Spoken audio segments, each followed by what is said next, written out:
दोस्तों आज मैं जिस मूवी को लेकर आया हूँ वो दुनिया के टॉप सबसे ज्यादा डिस्टर्बिंग मूवी में 5वें नंबर पर आती है। और सच बताऊं तो इस मूवी को देखते समय मेरे भी रोंगटे खड़े हो गए थे, क्योंकि इस मूवी के कुछ सीन्स इतने ज्यादा ब्रूटल और डिस्टर्बिंग हैं कि हर कोई इनको नहीं देख सकता। और मूवी के आखिरी 10 मिनट में ये कहानी एक ऐसा यू टर्न लेती है कि पूरी कहानी का मतलब ही बदल जाता है। कहानी की शुरुआत एक हॉस्पिटल से होती है, जहां हमें एक आदमी को दिखाया जाता है जिसका नाम आयोमा होता है। आयोमा की पत्नी हॉस्पिटल में भर्ती थी, जहां उसे एक गंभीर बीमारी हुई थी। डॉक्टर उसे बचाने की जी तोड़ मेहनत कर रहे थे, पर लाख कोशिशों के बावजूद भी डॉक्टर आयोमा की पत्नी की जान नहीं बचा पाते और उसकी डेथ हो जाती है। पत्नी की डेथ का आयोमा और उसके बेटे पर गहरा सदमा पहुंचता है। अब यहाँ पर कहानी शिफ्ट होती है और हमें 7 साल बाद की कहानी दिखाई जाती है, जहाँ पर आयोमा का बेटा बड़ा हो चुका था। पर यहाँ पर आयोमा ने दूसरी शादी नहीं की थी, क्योंकि वो अपनी पत्नी से काफी ज्यादा प्यार करता था। मगर यहाँ पर आयोमा का बेटा आयोमा के लिए काफी ज्यादा चिंतित था, क्योंकि कुछ दिनों में ही वो पढ़ाई के लिए दूसरे शहर में शिफ्ट होने वाला था और यहाँ पर उसके पिता अकेले हो जाएंगे और उनकी देखभाल के लिए भी कोई नहीं होगा। इसलिए वो अपने पिता को दूसरी शादी करने के लिए कहता है। आयोमा अपने बेटे से कहता है कि ठीक है, मैं तुम्हारी बात में जरूर गौर करूंगा। अब आगे आयोमा एक सुशील, सुंदर और अच्छी पत्नी ढूंढने के लिए अपने एक दोस्त यूशिकावा की मदद मांगता है। यूशिकावा भी अपने दोस्त की मदद करने के लिए तैयार हो जाता है। दरअसल आयोमा और यूशिकावा दोनों ही एक फिल्म प्रोड्यूसर थे। ये दोनों अपनी नई फिल्म के लिए एक पत्नी के किरदार के बहाने से एक ऑडिशन अरेंज करते हैं, जहां ये दोनों एक सुशील और आज्ञाकारी लड़की की खोज में लग जाते हैं। फिर तभी आयोमा की नजर एक एप्लीकेशन पर पड़ती है, जहां पर एप्लीकेंट का नाम आसामी होता है। उसे देखते ही आयोमा को ऐसा लगता है जैसे वो इसी लड़की की खोज कर रहा था। आयोमा पूरी तरह से आसामी की फोटो से अट्रैक्ट हो जाता है और वो दोनों आसामी का इंटरव्यू लेते हैं। यहाँ इन दोनों को पता चलता है कि आसामी एक सॉफ्ट, सुशील और एक काइंड हार्टेड लड़की है, जो काफी मेहनती भी थी। आयोमा को आसामी के अंदर वो सारे संस्कार मिल जाते हैं जिसकी उसे तलाश थी। ये सारी चीजें देखकर आयोमा का आसामी के ऊपर दिल आ जाता है। इस दौरान आसामी उनसे शेयर करती है कि वो कभी एक डांसर हुआ करती थी, पर डांसिंग के दौरान एक इंजरी के कारण उसे अपना ये डांसर बनने का सपना छोड़ना पड़ा। उसी दिन शाम को यूशिकावा आयोमा को फोन करता है और वो आयोमा को बताता है कि उसने आसामी के एप्लीकेशन में दिए सारे कॉन्टैक्ट और रेफरेंसेस को वेरीफाई करने की कोशिश की, पर उनमें से किसी भी कॉन्टैक्ट को वो ट्रैक नहीं कर पाया। इसका सीधा सा मतलब था कि आसामी ने अपनी एप्लीकेशन में गलत जानकारी भरी थी। यहाँ तक कि जिस म्यूजिक प्रोड्यूसर के साथ उसने काम करने का दावा किया था, वो भी रहस्यमयी तरीके से कुछ दिनों से लापता था। इसीलिए यूशिकावा को दाल में कुछ गड़बड़ लगता है और वो आयोमा को आसामी से दूर रहने के लिए कहता है। पर तब तक आयोमा आसामी की खूबसूरती में डूब चुका था और उससे प्यार करने लगा था। इसके तुरंत ही बाद हमें आसामी के घर का सीन दिखाया जाता है, जहां आसामी अपने घर में रखे एक फोन को लगातार घूरते जा रही थी और वहीं उसके बगल में एक काफी बड़ा थैला रखा हुआ था। इसके बाद सीन शिफ्ट होता है और हमें 4 दिन बाद का समय दिखाया जाता है, जहां आयोमा आसामी को फोन करता है। मगर आज 4 दिन के बाद भी आसामी उसी जगह पर बैठकर उस फोन को क्रीपली घूर रही थी, मानो वो पिछले 4 दिनों से वहीं जमी रही और उस फोन को ताड़ती रही। आयोमा का फोन आते ही आसामी काफी ज्यादा खुश हो जाती है। अब आगे कुछ दिनों तक आयोमा और आसामी एक दूसरे को डेट करते हैं और एक दिन फाइनली आयोमा ने आसामी को एक होटल में चलने के लिए प्रपोज कर दिया, जिसके लिए आसामी ने हाँ में जवाब दिया।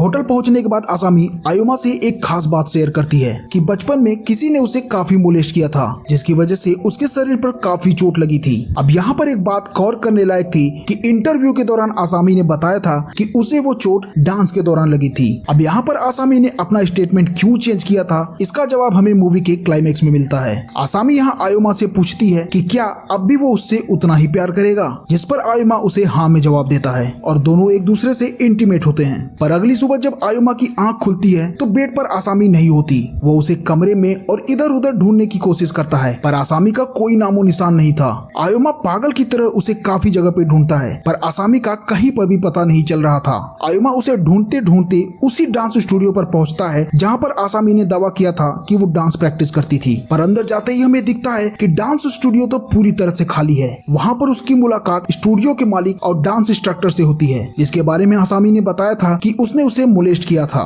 उस इंसान के दोनों पैर गायब थे और वो प्रोस्थेटिक पैरों की मदद से चलता था। वहाँ से आयोमा को कोई ठोस जानकारी नहीं मिलती, जिसके बाद वो उस बार में जाता है जहाँ पर आसामी काम किया करती थी। वहाँ पर आयोमा को एक बहुत ही ज्यादा चौंकाने वाली जानकारी मिलती है कि ये बार तो पिछले 1 साल से बंद पड़ा है क्योंकि इसके ओनर की किसी ने हत्या कर दी और इसकी बॉडी के छोटे छोटे टुकड़े कर दिए। पर उससे भी ज्यादा हैरान करने वाली बात तो ये थी कि पुलिस को उस लाश से 3 एक्स्ट्रा कटी हुई उंगलियां, एक कान और एक जबान मिलते हैं। ये जानने के बाद आयोमा हेलुसिनेट करने लगता है और उसे वो उंगलियां, कान और जबान वही दिखने लगते हैं, जिससे घबराकर वो वहां से भाग जाता है। तभी सीन शिफ्ट होता है और हमें आयोमा का घर दिखाया जाता है, जहां पर हमें कोई आयोमा के घर में घुसपैठ करता हुआ नजर आता है, जो उसकी डेस्क पर रखे आयोमा की पत्नी के फोटोज को देखता है और उसके तुरंत ही बाद पास में रखे ड्रिंक्स में कुछ मिलाकर पास में ही छुप जाता है। शाम को जब आयोमा घर आता है तब वो उसी ड्रिंक्स को पीता है और ड्रिंक्स पीते ही उसे अपनी पत्नी की हेलुसिनेशन आने लगती है, जहां पर उसकी पत्नी उसे आगाह करती है कि आसामी अच्छी लड़की नहीं है। पर होश में आने के बाद उसे अपने सामने आसामी दिखाई देती है, जो आयोमा के पैंट का जिप खोलकर उसे मोलेस्ट करने की कोशिश कर रही होती है। बट तभी जब वो अपना सर उठाती है तो ये क्या,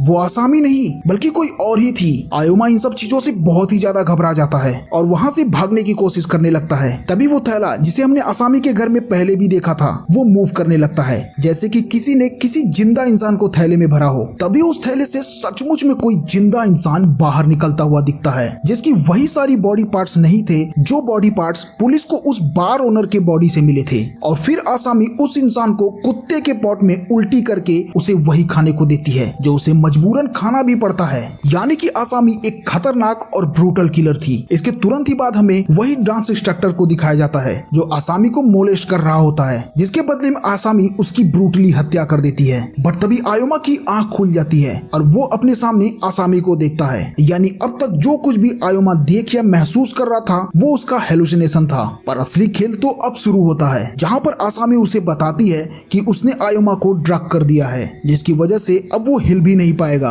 पर उसे हर तरह का दर्द महसूस जरूर होगा। जिसके बाद आसामी आयोमा को नीडल से टॉर्चर करने लगती है। वो आयोमा से बोलती है कि तुम भी बाकी मर्दों की तरह ही हो, जिन्हें अपनी पत्नी को छोड़कर दूसरों की पड़ी होती है। तुम अब भी अपनी पत्नी को चाहते हो, जो मैं बर्दाश्त नहीं कर सकती। जिसके बाद वो पागल सन की औरत एक तार की मदद से बहुत ही क्रूअल तरीके से आयोमा के एक पैर को काट देती है। वो दूसरा पैर भी काटने जाती है, बट तभी आयोमा का बेटा आ जाता है। और यहाँ पर दोस्तों मूवी का सबसे बड़ा प्लॉट रिवील होता है। जैसे ही आयोमा का बेटा घर में इंटर होता है, आसामी उस पर हमला कर देती है। अब इससे पहले कि वो उसे मारती, आयोमा की आंख खुल जाती है और वो बहुत ही ज्यादा घबरा कर उसी होटल के कमरे में उठता है जहां आसामी उसके बगल में ही सोई हुई थी। जी हाँ दोस्तों, इस मूवी में हमने जो कुछ भी अब तक देखा वो असल में रियल नहीं था, बल्कि आयोमा का एक बुरा सपना था। असल में होटल में बिताए उस रात के बाद हमने फिल्म में जो कुछ भी देखा वो असल में आयोमा के नजरिए से आयोमा का हेलुसिनेशन देखा। इसका सबसे बड़ा क्लू हमें तब मिलता है जब हमें दिखाया जाता है कि आसामी 4 दिनों के बाद भी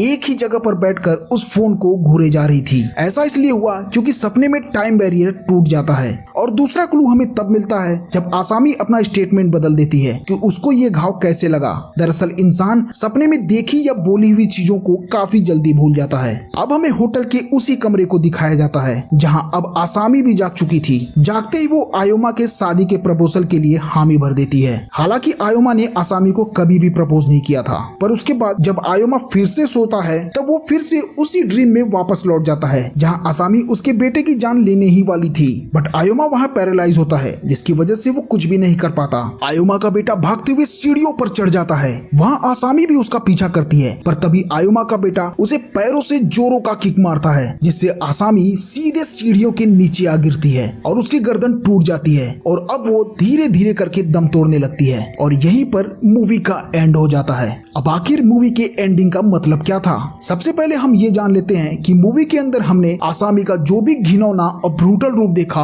वो असल में आयोमा के दिमाग की उपज थी। वो उसका एक बुरा सपना था। बट आखिर आयोमा को ऐसा सपना क्यों आया?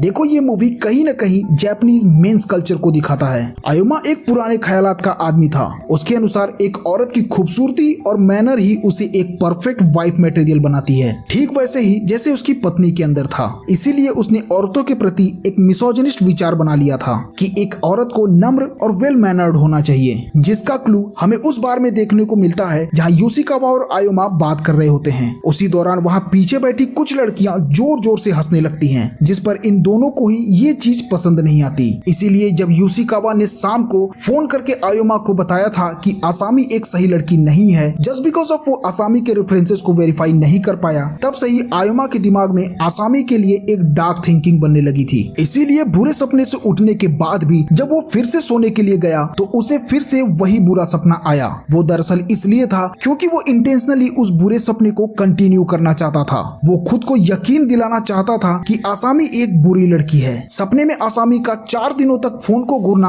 और कॉल का इंतजार करना ये दिखाता है कि कैसे जापानीज मर्द ये मानते हैं कि एक औरत सक्सेसफुल मर्द के लिए कुछ भी कर सकती है। इंटरव्यू के जरिए आसामी को सेलेक्ट करना यह इशारा करता है कि कैसे जापानीज समाज में मर्द औरतों को जज करते हैं। वेल दोस्तों, इस मूवी में भयंकर ट्विस्ट और टर्न थे जो आपको गहरी सोच में डाल देते हैं। तो दोस्तों, ये थी ऑडिशन मूवी की एक्सप्लेनेशन। आई होप कि आपको ये मूवी पसंद आई होगी। और लास्ट में आपसे एक विनती है कि प्लीज इस वीडियो को एक लाइक जरूर कर देना ताकि ये वीडियो ज्यादातर लोगों के पास पहुंच सके, ताकि मुझे भी कुछ सपोर्ट मिल सके।